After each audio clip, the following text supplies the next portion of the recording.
মানুষ মারা গেলে পাশে বসে কোরআন তেলাওয়াত খাবার আয়োজন করার বিধান কি? মানুষ মারা গেলে 40 আর 3 দিন আর 7 দিন মানুষ ডেকে খাওয়ানো এটা বিদআত।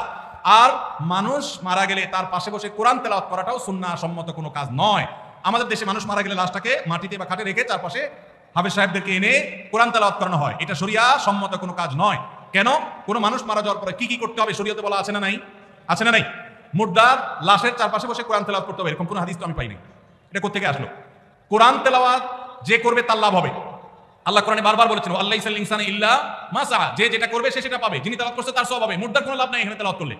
আর যদি বলেন যে কোরআন শোনাচ্ছি, তাহলে ওমা আনতা বিমুসমিউম মান ফিল কুবুর, আপনি তেলাওয়াত শোনাবেন জীবিত মানুষকে, মৃত মানুষকে তেলাওয়াত শুনিয়ে কোনো ফায়দা হবে না। এর সওয়াব হবে জীবিত অবস্থায় শুনলে। এই লোকটা জীবিত অবস্থায় শুনলে সওয়াব পাইতো, মারা গেছে এখন তার সামনে কোরআন তেলাওয়াত করলে প্রতি অক্ষরে 10 নেকি এমন কোনো কথা নাই। এজন্য এইটা দূর হওয়া দরকার। বিশেষ করে এখানে যারা মুর্দার চারপাশে এই যে গোল হয়ে কোরআন তেলাওয়াত করে, এরা সবাই টাকা নেয়। তেলাওয়াতের বিনিময়ে টাকা গ্রহণ করা সারাসার হারাম। যে দেয় সেও হারাম করে, যে নেয় সেও হারাম করে।